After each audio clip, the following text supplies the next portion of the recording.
Good morning, Shmuel. In Mesechta Megillah, let me just share the screen. Make sure we're shared on the same page. On Daf Ches Amud Aleph 28a, we have asked different Amoraim, Tanoim, what did you do to merit to live so long? And we just had Rabbi Shua ben Karcha, who answered Rabbi Yehuda Hanasi, that I never looked at the face of a Rasha, an evildoer, one who is wantonly goes against the Torah. We brought several reasons for such a type of conduct, and we brought several proofs of it, whether it was from Elisha, who refused to look at the face of a wicked king, or from Yitzchak, who looked at the face of his son Esav. Now, when Rabbi Yeshua ben Karcha was passing away, Amar Lai, so Rabbi Akiva came to his teacher and he told him, Rabbi, my master, my teacher, Baracheni, please give me a blessing. Amar Lai, so Rabbi Yeshua ben Karcha, the man who lived a long life, blessed Rabbi Akiva.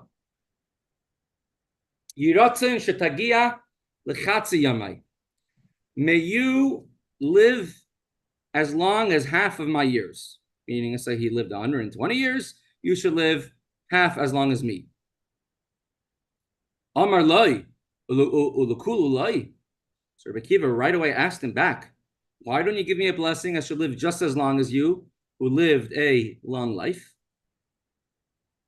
Why only half of my lifespan? Amar Lai, he told him back, Habayim acharecha behema yiru. Will those who come after you, meaning your children, should they be shepherds? Should they be tending cattle? Meaning, it's not good for you to live such a long life. The famous line is one of the hardest things about living so long is that you don't have any friends. The Rebbe Yehuda Chitrik, who lived to be 106 years old, he was the oldest chassid. He wrote several svarim. He had a very good memory. He wrote down many of the stories that he heard and he published them. But he said after he turned 100, people started talking quieter, and they started printing the svarim, the books, smaller. So he told them it's not so long always to live a good life. But not because of any health issues that come up, but because of a different reason. He says, you are a leader. He told Rabbi Yehuda Hanasi, and as a matter of fact, he's called Rabbi Yehuda Hanasi, Rabbi Yehuda the leader. If you will live a long life like me, so then your sons will already be very old when you pass away, and your entire life, your children will not take over your position of being the Nasi, of being the leader. And their entire life, they're going to be regular citizens. And therefore, if you live so long, it will be detrimental to your children. So if you want it to be good for your children, better you should pass away young, in order that your children should inherit the position while they're young and have the position of many years. Marsha asks a question, what type of blessing is that? He's telling him, I don't want you to live so long in order that your children should inherit your greatness and be leaders like you for a long time and not just for a short time. Let him give a bracha, a blessing to his descendants as well. Let them live a long life. So you could say that you can only give a bracha, a blessing, to what's in front of you. You can't give a blessing to someone who's not in front of you. But at any rate, it's a question that's asked of the Marsha asks. He doesn't really give an answer for it.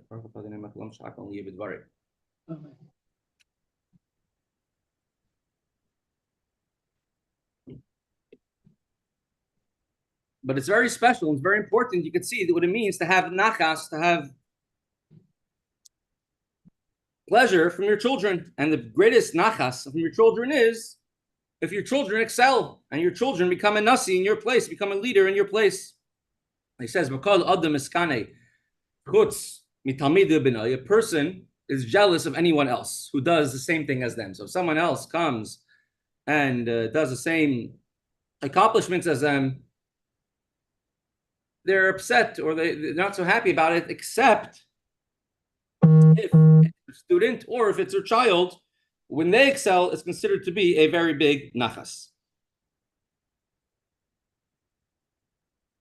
So therefore, the bracha he gave him was that you should live to a half as long as me in order that your children should live, should be a nasi for a long time. How long did Yeshua ben Karcha live? We're not exactly sure. It says about Rebbe Hanasi, I think he lived to be 120 years old, if I remember. So however long he lived, it was, he gave him a bracha not to live as long just in order to have nachas from your children. Continuing in this vein, not to look at a rasha, at a evildoer, and in addition to that, not to look at a oived avodah zara, someone who serves idols. So says the Gemara, Shalom Aleichem, Reb Pinchas, Mr. Nedich, B'shas Petirasai, Avua bar Ihi, Uminyamin bar Ihi, Avua bar Ihi and Minyamin bar Ihi both spoke about this topic, not to look at a rasha, not to look at a evildoer, or an Oived Avodah Zara, somebody who serves idols. And they said, Chad Amar, one of them says, Teisi li deloy sakalti begoy. I will receive a reward in the world to come because I never looked or gazed, meaning I saw, but I never gazed at a wicked goy, a wicked Gentile. Now, of course, I mean, you don't do a mitzvah to receive a reward. Tasily, I'm going to receive reward. I deserve a blessing because I never looked at a guy, at a non-Jew who's a Russia. That's for sure. But part of the idea of receiving a reward is that others, not that he needs a reward, but that others should see and want to emulate what he does. And so tasily could also mean, give me a bracha, Hashem, give me a blessing that I should be successful in continuing what I've been doing until now. Because one who tries to do a mitzvah, Hashem helps him. And so he's asking Hashem a bracha, please bless me further, that because this is the one thing that I've done, I've never looked at a non-Jew who is a Rasha. Chad Amar, at least some say just they take out the word Rasha, and just put in the word Kusi. Chad Amar, and one of them says, Teisi the levadi shutvis v'hadigai. I have never made a partnership with a wicked Gentile. That means an Oived Avodah Zara, someone who serves idols.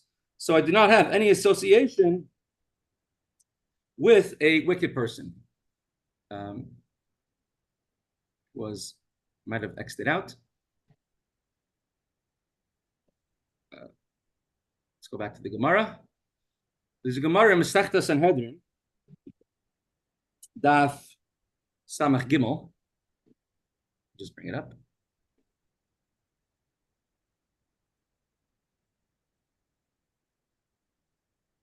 Which says, yes, we had it on the screen, but I X'd it out.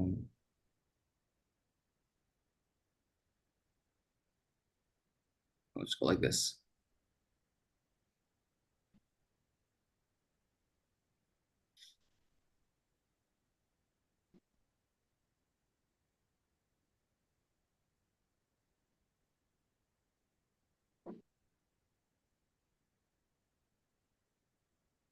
Mesechta Sanhedrin says you're not allowed to mention idols, you're not allowed to look at idols, you're not allowed to use it, to meet me next to this place, that place.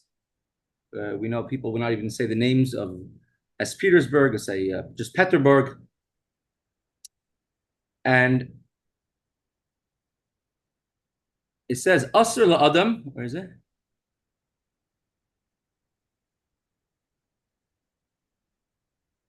Just like this. partner. Here. He says you're not allowed to. One of the prohibitions of idol worship is it is forbidden to cause others, Gentiles, to vow in the name of an idol or to swear in the name of an idol. And it's a Messiah Lavia de Shmuel, it's a support to the opinion of the father of Shmuel, which says a person is forbidden to enter into a partnership with a non-Jew. Because you might be obligated to go to court, and then the non-Jew will have to swear in court to the Jew. And he's going to swear in the name of his idol. And the Torah says you're not allowed to let the name of an idol, be heard out of your mouth, which includes causing someone who's not Jewish to swear in the name of their idol or to mention it. So the Tosfos over here asks, we already have a prohibition, a blanket prohibition from the father of Shmuel not to make a partnership with a non-Jew who's going to swear in the name of an idol. So what is so unique about these two people, about Avua bar Iyam and Yam bar Ihi, which says one of them, I never made a partnership with a non-Jew? What is so unique about that? So you already have a prohibition. So Tosfos gives an answer like this. He says, even if there was a condition made in this partnership that they will never have to go to court, or will never make the other one swear, or one will always give in to the other.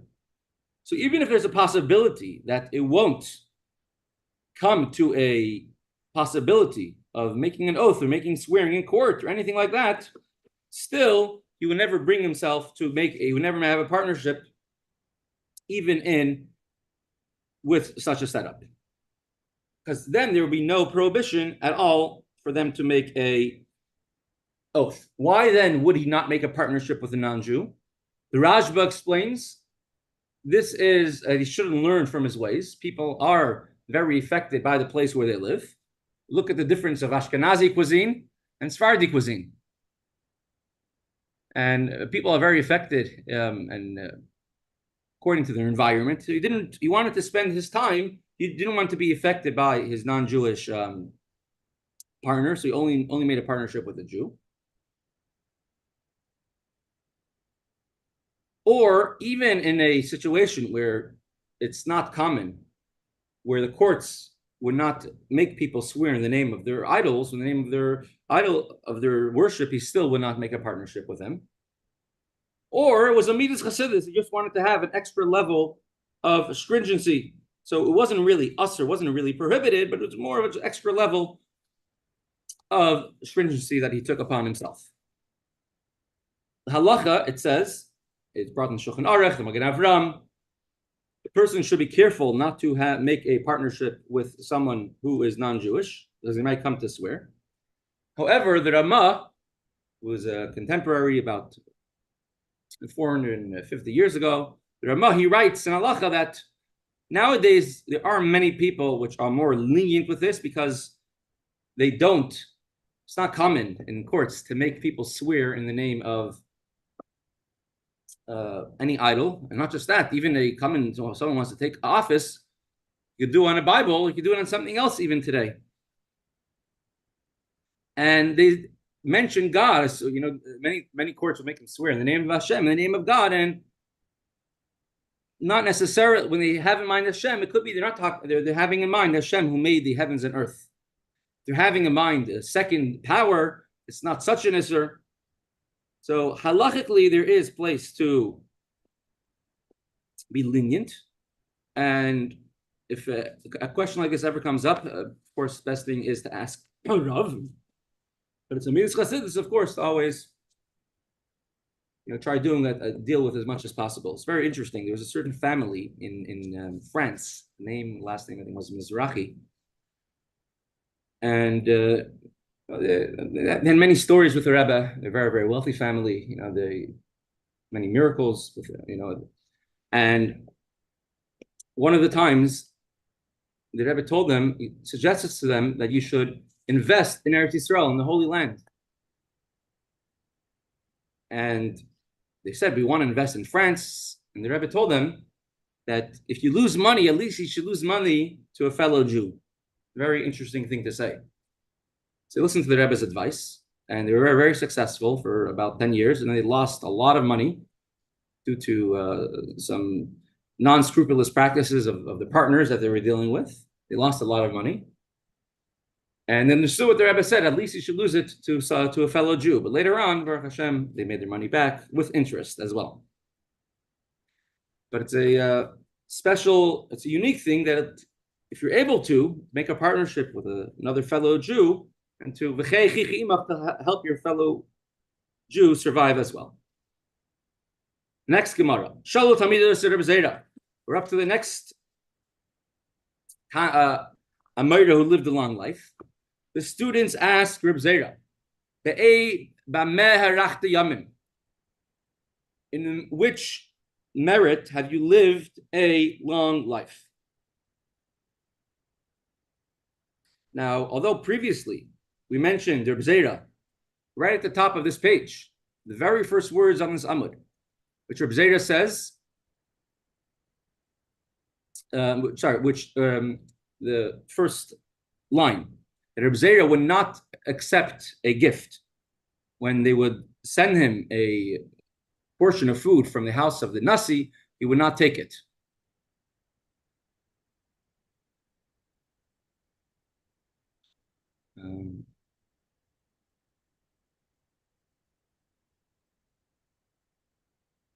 To the top of sorry.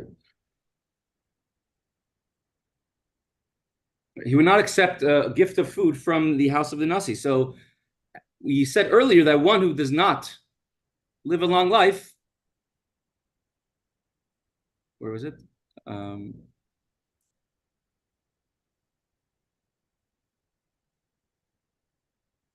Here is Reb Zera. When they would send him a gift from the house of a Nasi, he would not take it.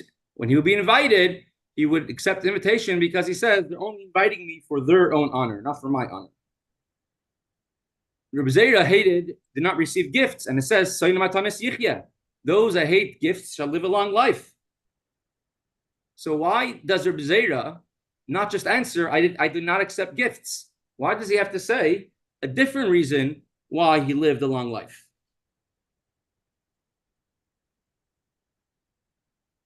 Amar lehem, there's different answers, different reasons given for this, because after all, you see, Rebbe Zera did accept invitations to the house of the Nasi,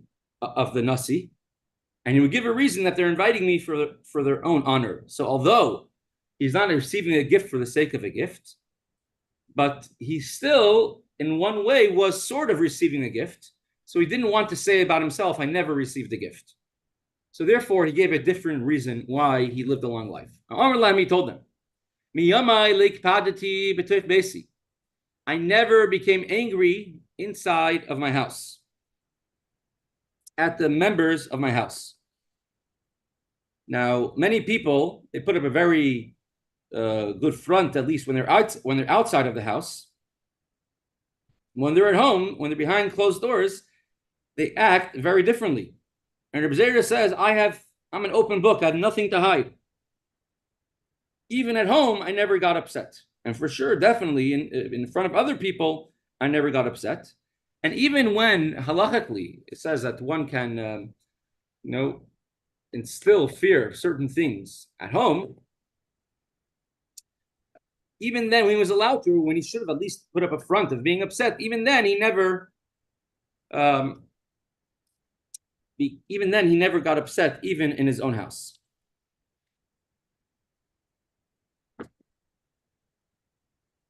It's halacha that one must speak in a very soft manner to the people in his house, because if a person is always angry or upset at home, and they're scared of getting him upset, it could be very possible that they'll eventually come to have a transgression of the Torah.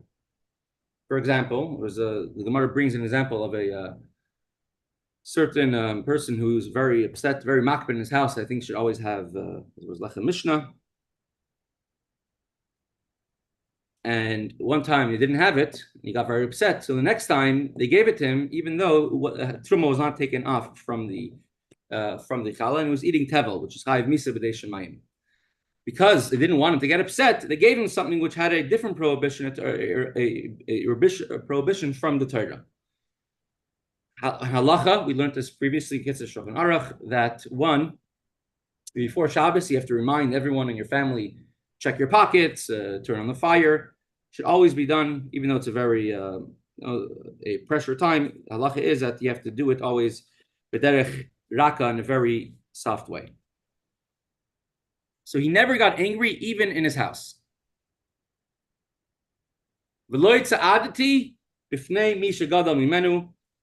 I never walked in front of someone who is greater than me, someone who has more specialty, is a bigger Torah scholar than me. Because seemingly, what's the big deal? It's always like that. The greatest person walks in front, and then the second one walks behind him. This is in Mesechta Derech Eretz. It says you always have to let the greater person go in front. Kohen Gadol walks in front. The king walks in front. So what's so unique that he would always let the person greater than him walk in front? So Rebbe Tzvi was saying that not just someone who is greater than me in Torah knowledge, but even someone who's older than me and is not greater than me in Torah knowledge, I never held myself to be greater, I never demanded the respect that I reserve. If someone is older than me, I always had him walk first, even if I was a greater Torah scholar. And because he was so humble, in that merit, he merited to live a long life.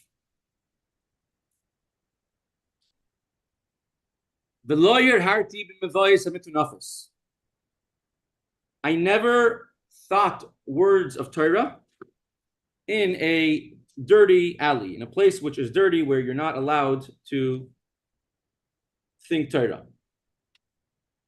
Again, what's so unique about this? It's halacha. You're not allowed to think of Torah in a non-clean place. In a place like a bathroom, a swimming pool, a latrine. You're not allowed to think Torah in any of these places. So what's so unique about Rebbe Tzvi saying, I never thought about Torah in a unclean alley? And bear in mind, there was no sewage back then. Many of the alleys were the places where people will go to do their needs. And the animals, all the pack animals would not go to the side to do their needs, and people would have to clean it. And they would take it off the roads and put it into the alleys. So the alleys were not a clean place.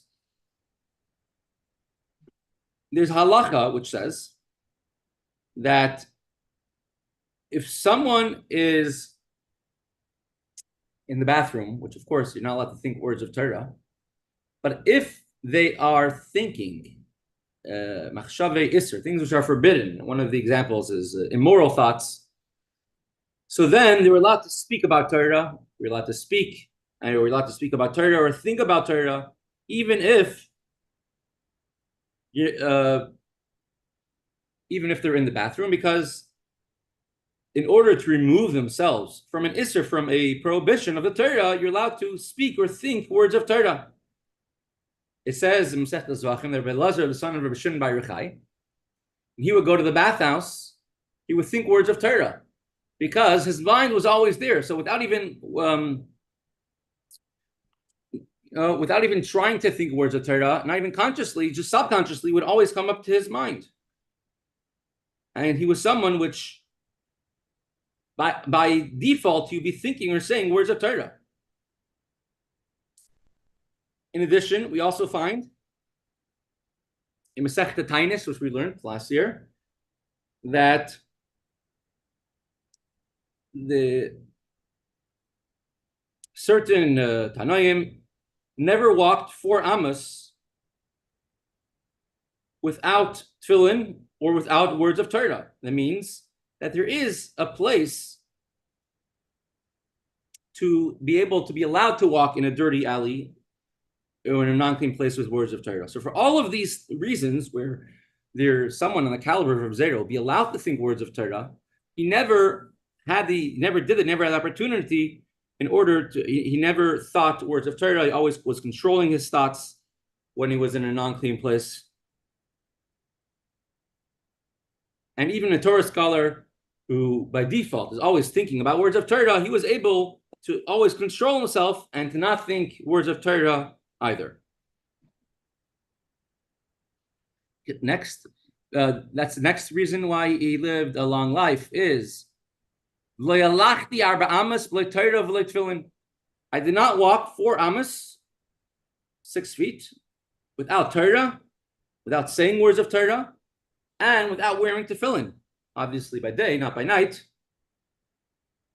So even if you happen to walk in a dirty alley, because you see he says, I never thought of Torah there. He was wearing tefillin over there. Perhaps he covered it in a place where it had to be covered. So he always walked around with tefillin and words of Torah. And I never slept in the shul at all, in the house of study at all. In the shul, for sure, it's a place of davening. And even in the Beis Medrash, a house of learning, house of study, where you're allowed to sleep derech arai, temporary, a short sleep, not a full sleep, but a short nap you could do, because the Torah scholars would be there day and night, so they're allowed to sleep a short nap. I never slept at all in the Beis Medrash, because when you're sleeping, you're not in control of certain parts of your body and certain faculties. The Gemara in Mesechta Sanhedrin says that anybody who sleeps in a Beis Medrash forgets all their Torah learning. If they sleep in a full sleep, but if they're sleeping just a nap, that's not a problem. He was careful never to sleep in a Beis Medrash at all. And I never called my friend by his nickname. We had this earlier. What it means, a nickname.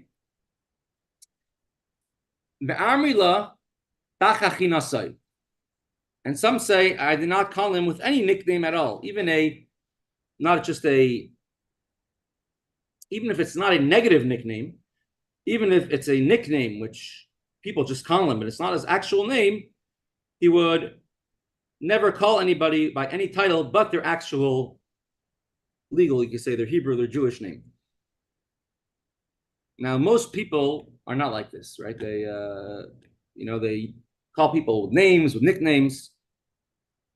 At least the vast majority are positive names, but sometimes, this as one of the, we learned before, that one of the Yardei Gehinnom, people who give other people derogatory nicknames are from those who receive Gehinnom. So some say he would not say anybody with a nickname, even if everybody used it. And some say he would not even use a nickname, even if it was a positive name. And we skip one.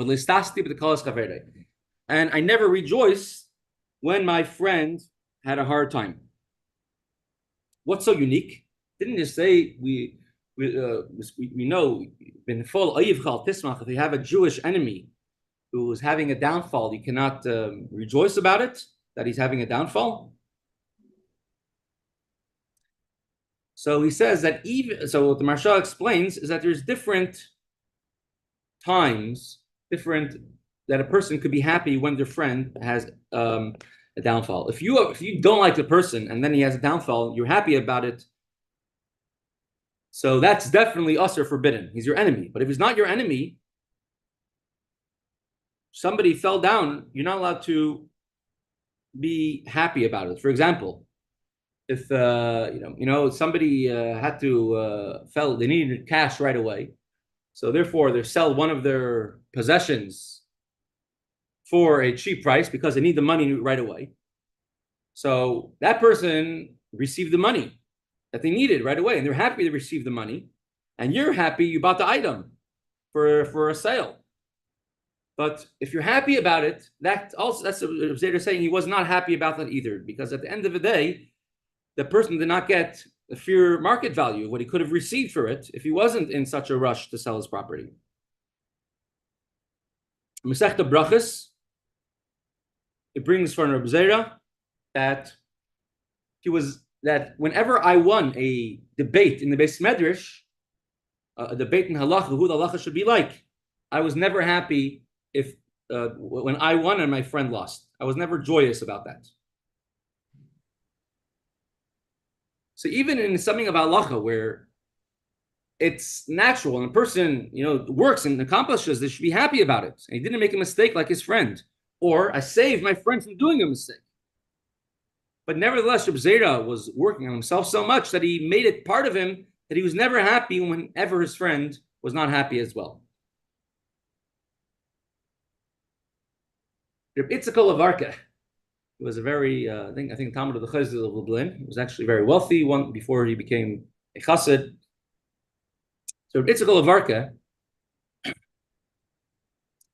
he says that I was never able, this Reb Zera was saying, I was never able to rejoice knowing that someone else is in pain.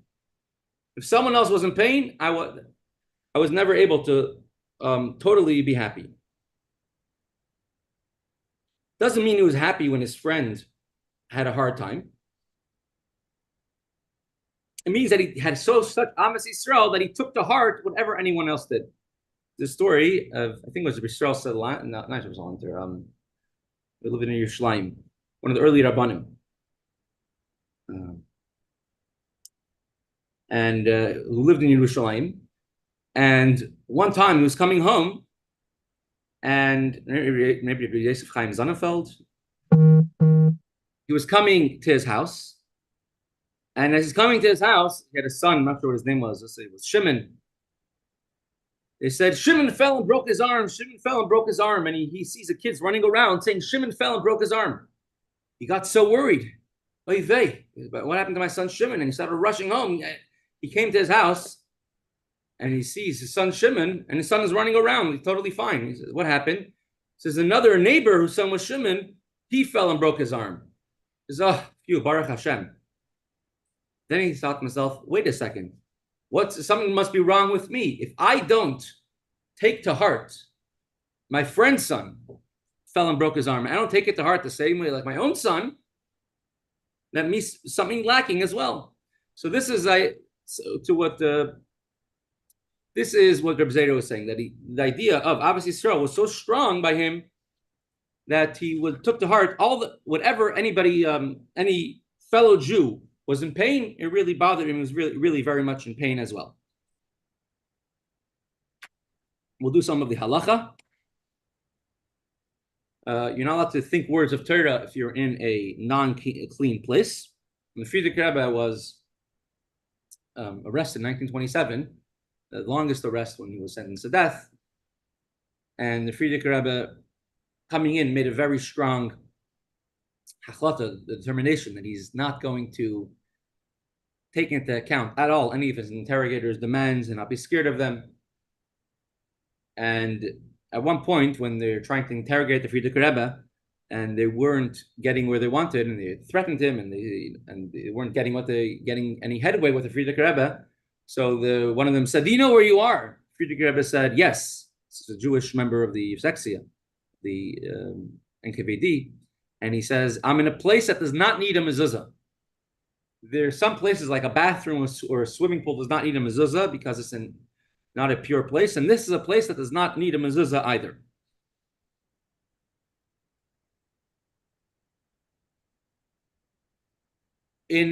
Someone goes to the bathroom, he cannot think words of Torah in the bathroom, but if he's thinking things which are the opposite of mitzvahs, then he is allowed to think even words of Torah, even to remove them from there. So you can think of other things, how humble a person is. One day a person will be under the dust, like a place of worms and a place of filth one day, or to think about his expenses at home. On Shabbos, he shouldn't think about expenses. It says in Shulchan Aruch, he should think about pictures, about scenery. A Torah scholar should not go to such a place if he could help it, because Torah scholars will always be thinking about words of Torah. The Arizal actually has a skula, as tefillah, to say how one should not bring themselves to think words of Torah in a bathroom. If somebody has that issue that they go to a bathroom and they're always constantly stuck getting thinking words of Torah, I could guide you to the Rizal's tefillah, what he could say before going into the bathroom. In a dressing room where some people are dressed and some people are not dressed, there you are allowed to think words of Torah. So in a place like a mikveh here in Pittsburgh, where it's all one room, you would not be allowed. But if the dressing room is a different room, and the mikveh and the showers, you would be allowed to think words of Torah over there. Now, tefillin have to be put on only by the day, and you always have to think about the tefillin. And you're not allowed to put on tefillin at night. And very pious, unique people wear tefillin the entire time. And those who wear tefillin the entire time should be careful to be worthy of people who wear tefillin the entire day, not to speak needless words in tefillin, have conversations in tefillin. And it's a great thing. Like Rebbe Tzvi always walked with tefillin. You're not allowed to sleep in a shul at all, even a small nap. And in Beis Medrash, you are allowed to sleep a short nap. We'll get to all that Teirim. How do people? Sometimes you see people could sleep or could eat or drink. You're not allowed to sleep in a Beis Medrash when you learn, and it says one who does forgets their learning, the Torah learning that they had, leaves if it's a temporary learning. You're not allowed to call somebody with a nickname. If it's a nickname which everybody uses, then it's not such a problem to use that nickname if it's common and it's not anything derogatory. Midas Emes, a person could always call somebody with their real name. It says that Torah Mayrich Yamim, Torah Mayreches Yamim Shalom. Torah lengthens the life of a person, and therefore a person always learns, will live a long life. We see about David HaMelech, the angel of death was not able to touch him as long as he was learning Torah. Torah brings Kedusha, holiness to the world, special power that it has, special, and therefore you're not allowed to teach Torah to someone who's not Jewish, because you're bringing the special Kedusha, the holiness of Torah, bringing it to someone who's not Jewish. They can only learn the halachas that they have for themselves. And Chassidus, you're bringing Chayas Sitr Achra. A person teaches Torah to someone who's non-Jewish or learns Torah in a place which is not fitting to learn Torah, that means it's a place of Klippa, that could, God forbid, remove the Arichas Yamim, the length of days that the Torah gives to the person. Therefore, a person should always learn Torah only in a place where you're allowed to learn Torah. So the reward is that you live a long life. And it's not just a Ma'amar Chazal. Torah says this. It says, "But davar hazeh, if I gave you mitzvahs to learn, and in this merit, tarichu yamim, you will live a long life."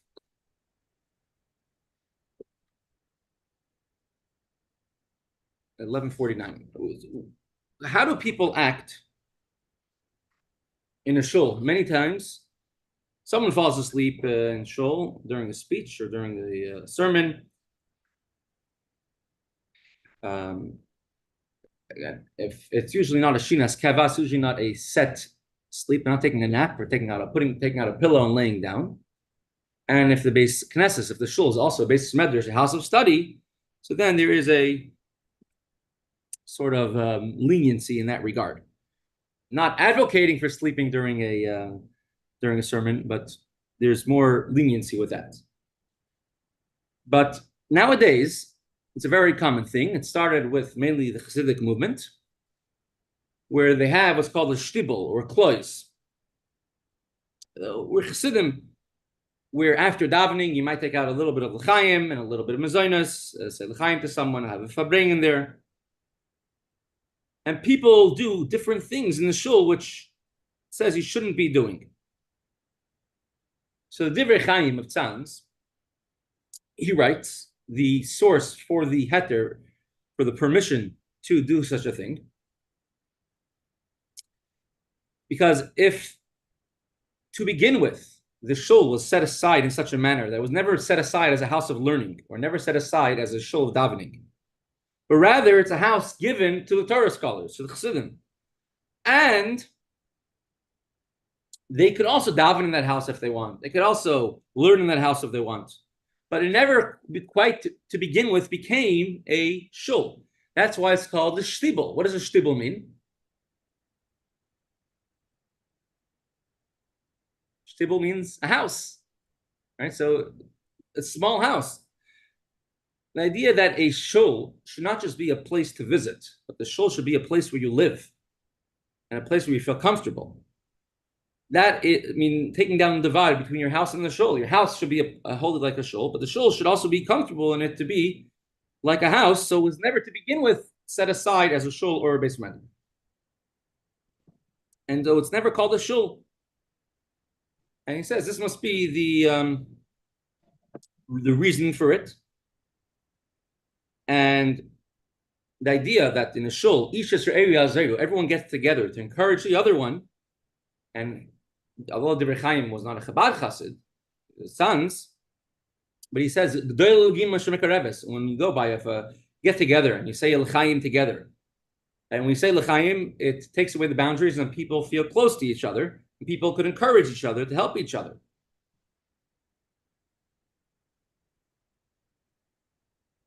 Now, it's brought in the Gemara Mesechta Shabbos that a Ama Aretz, a ignorant person who calls a Beis Knesset a shul, he calls it a Beis Am, the house of the people.